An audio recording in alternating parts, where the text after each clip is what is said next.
Hi, and welcome to episode 74 of Volley Talk with Brian Danielson. Hey, how's everybody doing this week? A little later this week, was doing some other things yesterday, would have been streaming yesterday, so it might be coming out a little bit late on the stream, so I hope you do enjoy it. But yesterday also, I was playing on the clay courts that I had discovered and had the interview with the guy that was responsible for making the clay courts last week. And it was really good. I only played, well, we played for about an hour and a half or so. One of the guys that I hit with and play, we ended up doing feeding the ball. So you feed the ball, you feed 5 balls each. You feed the ball and then you play it out as a point, and then you play to 21. And so kind of makes it a good competition. I did okay. I lost all 3 of them, but it was really close. Like I think 18 or 21 to 17, and then 21 to 16, and then he won 24-22. So it was really close with that. And then we played a set of tennis, and I was doing okay. My serve left me yesterday on the serve, but my ground strokes were doing pretty good. I was keeping up, but I just was not, I kind of, that mentality when you're on clay is really kind of a difference, because of the fact that if you're on hard court, you hit the return and then you wait for him to return it, and then you're going to react to that. But on clay, the ball doesn't quite bounce as, where you want it to, or comes back to you as much. So the fact is that you got to move up in order to get to the little short angle return and not be caught way back behind the baseline looking at your shot that you return. So kind of that mentality, it's hard to get out of that, to try to get on off of the mental of the hard court part of it, to go onto the clay and then move up and then go after the ball on that angle from the return, which he had a few of those. I was hitting some booming forehands that were barely going out. And of course, of all things, you can see the mark on the clay, and they were out, unfortunately, but they were close. So there's a few times I did hit a pretty good forehand. Backhand, more of a slice yesterday. Couldn't get over it as good, but still, I didn't do too bad. Overall, the game was pretty good. I think felt pretty good all the way around with overall of it that way. So yeah, it felt pretty good to be able to do that, and get out there on the clay. Kind of a new different kind of a surface to be on, but still it was all fun to do. And other than that, this week, then, what I'm going to be doing is kind of talking a little bit about some of the grass court tournaments leading up to Wimbledon and who ended up winning those last week.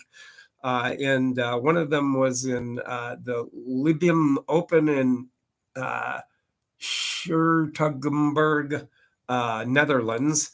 And it was Ludmila Samironova, and then Bianca Andreescu, and then Samironova. She ended up winning 4-6, 6-3, 7-5. And Bianca, she's coming back from an injury, which and she came right back and was playing, and has been playing very well. So I hope all the best for her, that she doesn't end up with any more injuries this year with what she's doing. So I hope that's the case with her, in kind of learning, trying to be more injury free.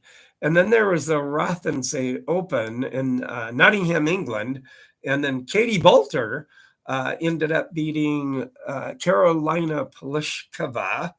And Pliskova is she's a very good player, very nice serve on her too. But she's kind of dropped a little bit in the play. She's getting older, and but yet she did Katie Bolter, I think from England, She ended up winning 4-6, 6-3, 6-2 over Carolina Pliskova. And Katie Boulder, she's coming on. She's a very good competitive player, all-around game, really, actually. And then there was a Berlin, Germany ATP tour. Jessica Pegula, actually coming off of an injury, ended up playing very well in the final and beat Anna Kaliskaya. And then she won 6-7, 6-4, 7-5 in 3 sets. So she did really well on that aspect too. And then there was the Nido Open, and then that was in Gabbia, Italy. And then Alicia Parks beat Bernardra Pera 6-3, 6-1. Those are 2 Americans, and they're coming on as far as the ATP. Those 2 are coming along rather well too. And Alicia Parks has a very strong game all the way around with her. And then we had the Rothsay Classic in Birmingham, Great Britain, and Yulia Putintseva beat Alia Tomjanovic from Australia. She beat her 6-1, 7-6. And Tomjanovic, she's been out a little bit with injury, but she's coming back, and she's a very all-around court player in her own right, being able to play very well too. So with that, these are all grass courts that are all now leading up into Wimbledon, starting actually July 1st. So we'll see how that goes, and that should be a very good tournament this year also. But then right after that, a lot of those players they're going to turn right back around, and they're going to be going back to clay for the Olympics, Paris Olympics, Summer Olympics. So that'll be a different change, going back from on clay to grass, then back to clay, and then after that, then it's into the hard court season and the U.S. swing and the Cincinnati Open and the hard courts of the U.S. and see how what happens with those tournaments in itself too. And then with that too, there's a possibility I'm going to be getting hopefully a phone interview this coming up next episode. And that'll be kind of marking a little bit nice episode, my 75th, and then see if that comes and see if I can get the interview there. And it'll be a nice interview, kind of a commemoration with Wimbledon too, also. So with that too, that's kind of the way it has been with going. And then also don't forget, you YouTubers, go to my YouTube channel, Tennis Volley Talk, subscribe, like, and comment. And then a little bit here, you're going to be seeing Racket of the Day. And then for you podcasters, if you want to take a look at the Racket of the Day, please subscribe, like, and comment on my podcast. And like I said, then look, and if you want to see what I'm talking about with the Racket of the Day, then you can all go to my podcast on YouTube, Tennis Volley Talk. So with that too, there's going to be possibility. I might, and I don't know, but it's a possibility that I will go and see the Westside Tennis Club in Forest Hills, New York, in August. We'll maybe take that trip. I'm kind of in the planning stages with that, so I'll try to get a YouTube out prior to my leaving, and then I'll give one to you whenever I get back. And should be a pretty little fun trip. It's not for very long, but it's right before the U.S. Open Fan Appreciation Week at the Flushing Meadows. And Fan Appreciation Week, it's free, so you get to see the players play. And I might actually have a possibility to see Ultimate Tennis Showdown at Westside Tennis Club when I'm there, because it starts the week that I get there. So we'll see, just kind of in the planning stages right now, but I'll kind of let you know how that goes. And if anybody, like, comment, you YouTubers, like, comment, subscribe to my channel. And also let me know what you want me to talk about more. I would welcome that with any comments. And also you podcasters comment too. Always welcome. And then with that, also just let me know if you like the phone interviews, which I like doing too. See how that goes with the phone interview.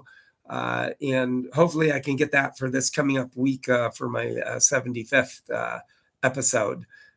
So I do appreciate that all. But right now, here's the racket of the day. This racket of the day, it doesn't have any manufacturer name on it. It's a championship racket.